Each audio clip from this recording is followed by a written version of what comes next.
Hello दोस्तों, welcome to potential classes. तो चलिए शुरू करते हैं आज का इंपॉर्टेंट करंट अफेयर्स बिना समय गंवाए हुए।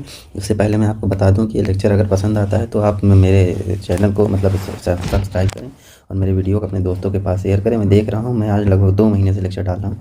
कहीं 10 लोग, कहीं 12 लोग, जो भी देख रहे हैं आप प्लीज़ अपने दोस्तों को बताएं, आसपास जो आपके घर में तैयारी करने वाले बताएं, उनको बताएं कि यहाँ पे करंट अफेयर्स पढ़ाया जाता है और बैकग्राउंड इन्फॉर्मेशन। साथ आपको ऐसा लेक्चर शायद ही कहीं देखने को मिल रहा हो। इस तरह से एकदम मतलब जो भी मैं बताता हूँ एकदम नोट्स बना के एकदम सिस्टमेटिक वे से हर एक चीज़ बताता हूँ, तो मेरी मेहनत को सफल बनाए। उम्मीद है कि आप ऐसा करेंगे। तो चलिए शुरू करते हैं आज का इंपॉर्टेंट करंट अफेयर बिना देर किए हुए।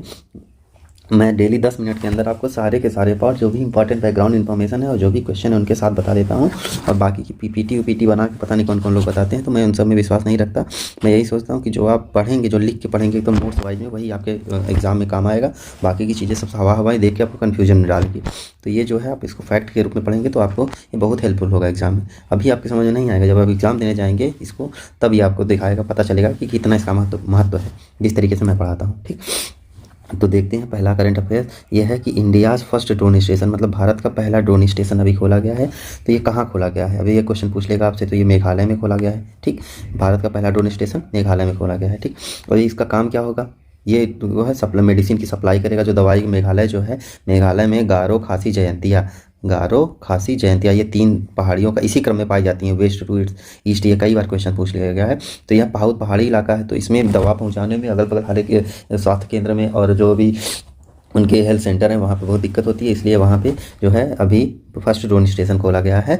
तो इसीलिए, और इसकी जो है कैपेसिटी क्या है ये भी पूछ लेगा कि जो ड्रोन स्टेशन खोला गया, जो ड्रोन उसमें भेजे जाएंगे उनकी कैपेसिटी क्या है। तो 3 से 5 किलोग्राम एक बार में दवा भेजी जा सकती है एक ड्रोन की सहायता से। ठीक, अब मैंने ये भी बता दिया कि गारो खासी जयंतिया 3 टाइप की पहाड़ियाँ पाई जाती हैं यहाँ पे। गारो जनजाति भी पाई जाती है। ठीक, गारो पे, ठीक, खासी और जयंतिया ये तीनों पहाड़ियाँ इसी क्रम में पूछी जाती हैं। हमेशा इनका क्रम पूछता है कि किस क्रम में पूछी जाती हैं। तो वेस्ट से मतलब पश्चिम से पूर्व की ओर सबसे पहले गारो, फासी, फिर जयंतिया इसी क्रम में पाई जाती हैं। अब देख लेते हैं मेघालय का। मेघालय के जो है सीएम कौन है? सीएम है मेघालय के संगमा, और इसके गवर्नर हैं जगदीश मुखी। कौन है? जगदीश मुखी।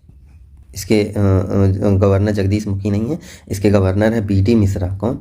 बीडी मिश्रा। अच्छा, चलिए कमेंट बॉक्स में बताइए जगदीश मुखी किस स्टेट के गवर्नर हैं। चलिए ठीक, अब देख लेते हैं मेघालय के बारे में। मेघालय की फर्स्ट वाटर पॉलिसी मेघालय ने बनाया था। मेघालय ने पहली वाटर पॉलिसी बनाने वाला फर्स्ट स्टेट बनाया थी। अभी वांगला महोत्सव कहाँ मनाया गया? मेघालय में मनाया गया। सगाई महोत्सव कहाँ मनाया गया? मणिपुर में मनाया गया। कहाँ? मणिपुर में सगाई महोत्सव मनाया गया। ये मतलब उसके नाम पे सगाई नामक हिरण पाया जाता है, उसी के नाम पे सगाई महोत्सव मनाया जाता है मणिपुर में।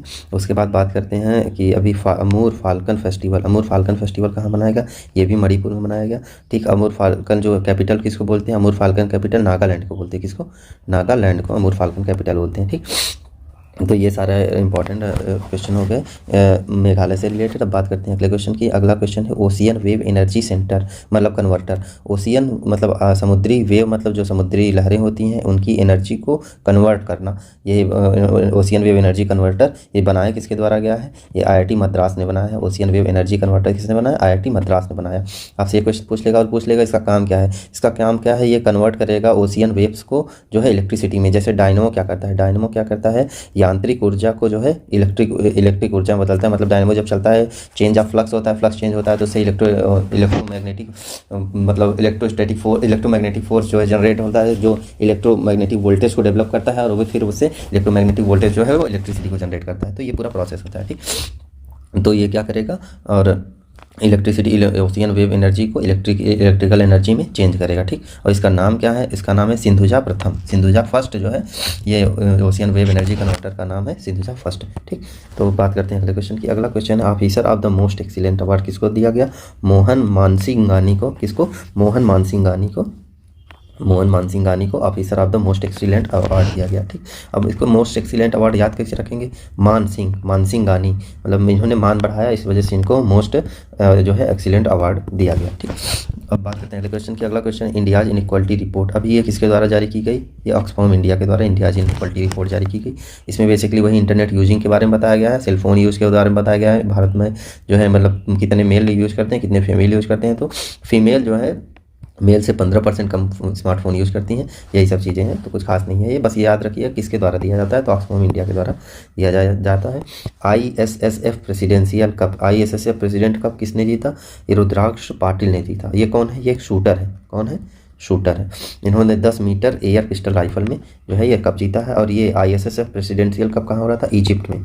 इजिप्ट में, मिस्र में हो रहा था। ठीक, मिस्र में ये हो रहा था। ठीक, तो उसके बाद देखते हैं कि अभी मिस्र में ही COP27 हुआ है। ठीक, COP27 कहाँ पे हुआ है? मिस्र में हुआ है। ठीक, तो देख लेते हैं अब इसी के साथ ही कौन से शिखर सम्मेलन कहाँ हुए हैं।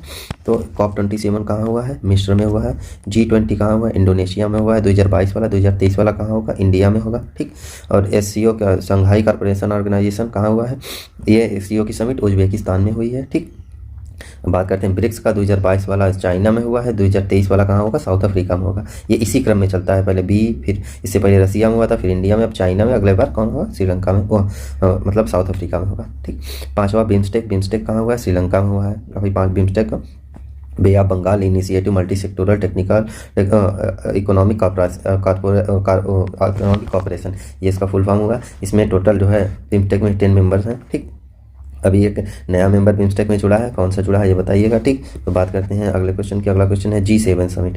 G7 जर्मनी में हुआ है 2022 में। ठीक, उसके बाद बात करते हैं नाटो की। नाटो में कहाँ हुआ है?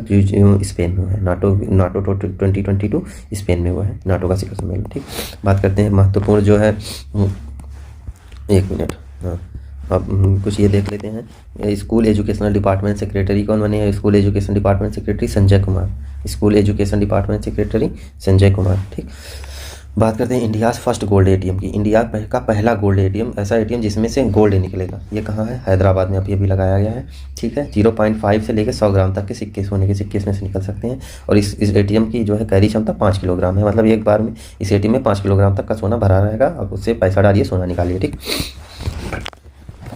ATM का full form automatic teller machine होती है। कई बार क्वेश्चन पूछा है एग्जाम में, ऑटोमेटिक टेलर मशीन होती है। बात करते हैं संगम एक्सरसाइज की। अब संगम एक्सरसाइज ये पूछ लेगा किस टाइप की एक्सरसाइज है, तो पहले ये नेवल एक्सरसाइज है। संगम मतलब होता है दो नदियों का मेल, दो नदियों का मेल, उसको संगम बोलते हैं। तो उससे आप, या नदी उदी मिल रहा है तो ये पानी से रिलेटेड है, तो नेवल एक्सरसाइज, इससे ये याद हो गया। ठीक, उसके बाद ये एक्सरसाइज किसके किसके बीच में हुई है? इंडिया और USA के बीच में हुई है ये एक्सरसाइज।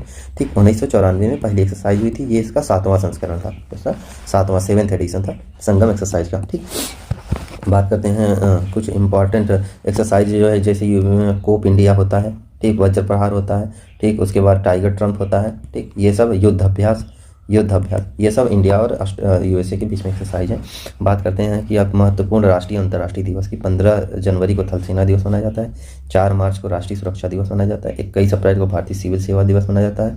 21 अप्रैल को भारतीय सिविल सेवा दिवस मनाया जाता है। 8 मई को विश्व रेड क्रॉस दिवस मनाया जाता है। कई बार पूछा गया है विश्व रेड क्रॉस दिवस, इसका मुख्यालय क्या है? स्विट्जरलैंड में है।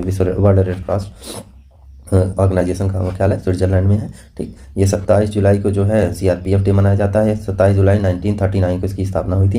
ठीक, 4 दिसंबर को भारतीय नौसेना दिवस मनाया जाता है। ठीक, भारतीय नौसेना को भारत में जो है मतलब उसको शामिल कब किया गया था? 26 जनवरी 1950 को, और 4 दिसंबर को इसकी स्थापना हुई थी। अभी इसके जो है नौसेना के फ्लैग में से जो क्रॉस था सिंबल, उसका मतलब जो ब्रिटिश नेवी का प्रतीक था, उसको हटा दिया गया है। केवल वही तिरंगा और जो उसका एक अलग से सिंबल बना है वही रहेगा। ठीक, बात करते हैं 6 दिसंबर को होमगार्ड दिवस मनाया जाता है, और 1 दिसंबर को जो है वर्ल्ड एड्स डे मनाया जाता है। तो ये सारा इंपॉर्टेंट जो है दिवस हो गया। अब बात देख लेते हैं किसकी? 15वें वित्त आयोग के अध्यक्ष NK सिंह की। छोटी छोटी चीज़ें आप धीरे धीरे पढ़ते रहेंगे तो आपको डेली आंखों के सामने सुधरता रहेगा, तो याद रहेगा। वित्त आयोग के अध्यक्ष 15वां NK सिंह। विधि आयोग ऋतुराज अवस्थी हैं, इस विधि आयोग के अध्यक्ष। 22वें विधि आयोग की लॉ कमीशन, विधि आयोग मतलब होता है लॉ कमीशन की, ऋतुराज अवस्थी हैं।